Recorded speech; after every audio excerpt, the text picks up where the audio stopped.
জুমার দিনে যে ব্যক্তি সকাল সকাল গোসল করে, বলেন আমার সাথে, জুমার দিন যে ব্যক্তি সকাল সকাল গোসল করে, আলোচনা তো খালি শুনলেই হবে না, মনেও রাখতে হবে। এই জন্য আমার সাথে বললে মনে থাকবে ইনশাআল্লাহ।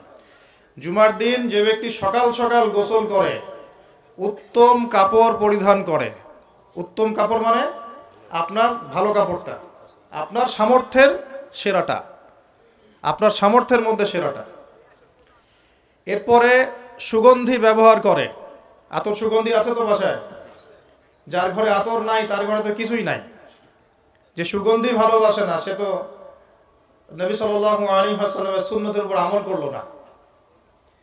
আল্লাহর নবী সাল্লাল্লাহু আলাইহি ওয়াসাল্লাম বলছিলেন, এই দুনিয়াতে যা কিছু আছে, পুরা দুনিয়াতে, তার মধ্যে আমার তিনটা জিনিস পছন্দ। কয়টা ভাই? এক নাম্বার সলাহ, এক নাম্বার নামাজ। এটা আমার চোখের শীতলতা। নামাজে দাঁড়ালে আমার হৃদয় শান্ত হয়, চোখ ঠান্ডা হয়ে যায়। এটা নবী সাল্লাল্লাহু আলাইহি ওয়াসাল্লামের পছন্দের। আর ওইটাই এখন উম্মত আদায় করে না, তো সেই উম্মত মাইর খাবে না তো কে মাইর খাবে? কথা বলেন। যে উম্মত নামাজ পড়ে না সেই উম্মত মাইর খাবে না তো কে মাইর খাবে? ওইদিকে পড়ে আসছে, আগে হাদিসটা বলে নে। 2 নাম্বার, এই পুরা দুনিয়ার মধ্যে আমার পছন্দ হচ্ছে সুগন্ধি। কি পছন্দ? সুগন্ধি। 10টা টাকা যদি আর্ন করেন, 1 টাকার সুগন্ধি কিনেন, সুন্নত। সুগন্ধি সাথে রাখতে হয়, ব্যবহার করতে হয়, মনটাও ভালো থাকবে। আর সুগন্ধি বেশি ইউজ করলে রোগ ব্যাধিও কম হয়, কারণ রোগ ব্যাধি মনের সাথে সম্পৃক্ত। দুর্গন্ধময় জায়গায় থাকলে আপনার রোগ ব্যাধি বেশি হবে। এই জন্য পরিষ্কার পরিচ্ছন্ন থাকতে হবে, একদম টিপটাপ পরিপাটি। এটা হলো মুসলমানদের চরিত্র। আল্লাহ পাক তৌফিক দান করুন। 3 নাম্বার হচ্ছে স্ত্রী। 3 নাম্বার কি? স্ত্রী। স্ত্রীরা আমার পছন্দ। নবী সাল্লাল্লাহু আলাইহি ওয়াসাল্লামের এই 3টা জিনিস পৃথিবীতে পছন্দ ছিল, পুরা দুনিয়ার সবকিছুর মধ্যে। এখান থেকে বললাম, জুমার দিনে যে ব্যক্তি সকাল সকাল গোসল করে, উত্তম কাপড় পরিধান করে, আতর খুশবু ব্যবহার করে, বাহনে চড়ে নয়, পায়ে হেঁটে মসজিদে যায়। কিসে করে?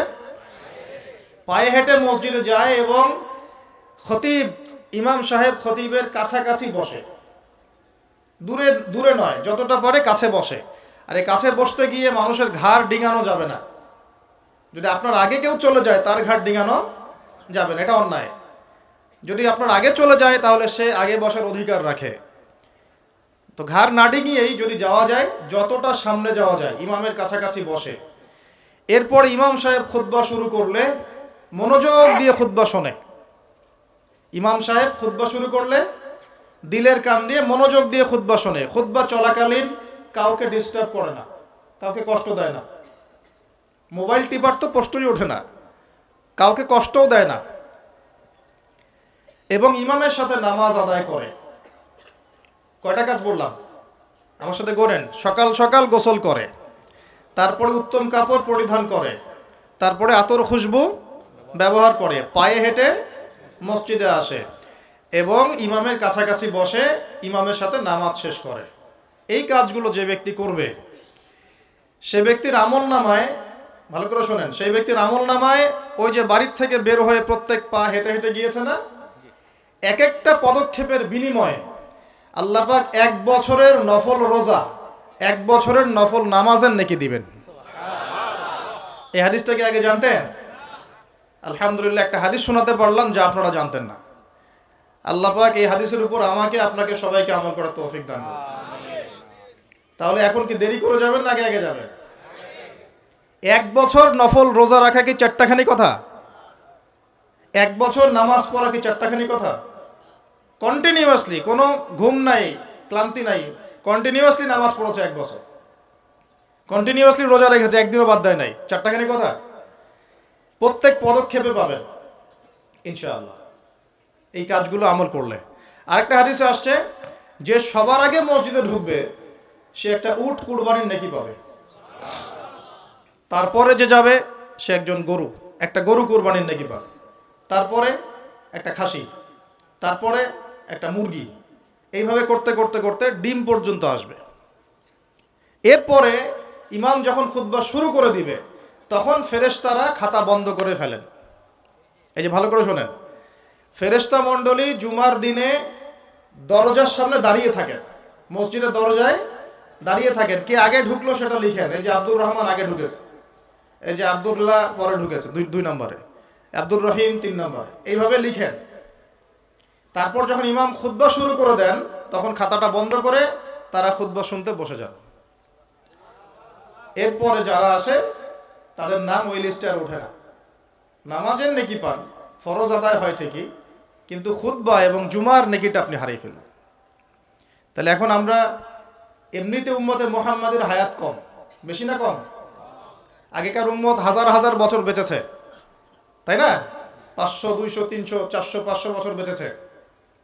তা আমাদের 60-70 বছর। এর মধ্যে যদি এই সুযোগগুলো কাজে না লাগাই তাহলে হবে? আল্লাহ পাক আমাদেরকে এইভাবে মৌসুম, আমলের মৌসুম খুঁজে খুঁজে আমল করার তৌফিক দান করুন। তো এই একটা সমস্যা শুনলাম আপনাদের এলাকায় খুব চলছে। ইসলামের দিন রাত আর পশ্চিমাদের দিন রাত এক নয়। ইসলামে দিন শুরু হয় সূর্য ডুবলে। সূর্য ডুবে গেছে মানে দিন শেষ, নতুন দিন শুরু হলো। তো আমরা এখন জুমার রাতে আছি না নাই? আছি। তো জুমার রাত চলছে, আগামীকাল জুমার দিন। তা আমাকে বলা হয়েছে যে আপনাদের এলাকায় একটা সমস্যা, যে জুমার নামাজের আগে আগে আপনারা মসজিদে আসেন। কথা কি সত্য না মিথ্যা? হ্যাঁ, সত্য না মিথ্যা? সত্য। আরো দু একটা আমল বলে দেই, তারপরে মূল আলোচনা যাচ্ছি। প্রতিদিন আমরা একটা করে হজ আর একটা করে ওমরা করতে পারি। প্রতিদিন একটা করে হজ, একটা করে ওমরা করা সম্ভব। বলতে পারেন ভাই কিভাবে? এই হাদিসটা শুনে। আল্লাহর নবী মুহাম্মদ সাল্লাল্লাহু আলাইহি ওয়াসাল্লাম বলেছেন, আমি এবার সবগুলো বলতে গেলে অনেক সময় যাবে, খুব সংক্ষিপ্ত করে বলছি।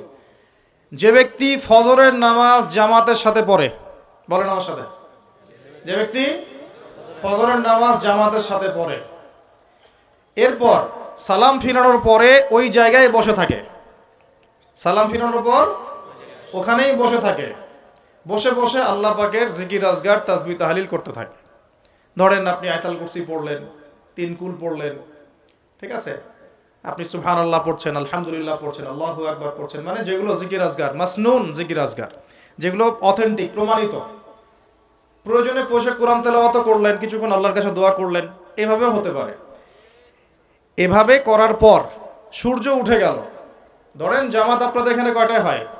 হ্যাঁ, 5:50 বা 55 এরকম না? সূর্যোদয় তো হচ্ছে এখন প্রায় 6:30 কি 40-এর দিকে। ধরেন 7টা পর্যন্ত আপনি জিকির আজগার করলেন, নামাজ ধরলেন, ধরে সকাল 7টা পর্যন্ত ওইখানেই আপনি আছেন মসজিদে, জিকির আজগার করছেন, তাসবিহ তাহলিল করছেন, কোরআন তেলাওয়াত করছেন, একটু দোয়া করছেন, ঠিক আছে? এই সময়টা কাজে লাগালেন। সূর্য উঠে গেল, ওঠার পরে আপনি মাত্র 2 রাকাত নামাজ পড়লেন। এই নামাজটাকে বলে ইশরাকের নামাজ। কিসের নামাজ? ইশরাক। এবার আপনি চলে গেলেন, মসজিদ থেকে বের হলেন। নবী সাল্লাল্লাহু আলাইহি ওয়াসাল্লাম বলছেন, এই ব্যক্তির আমলনামায় একটা কবুল হজ, একটা কবুল ওমরার নেকি দেয়া হবে। তো এইগুলো পাওয়া যাবে?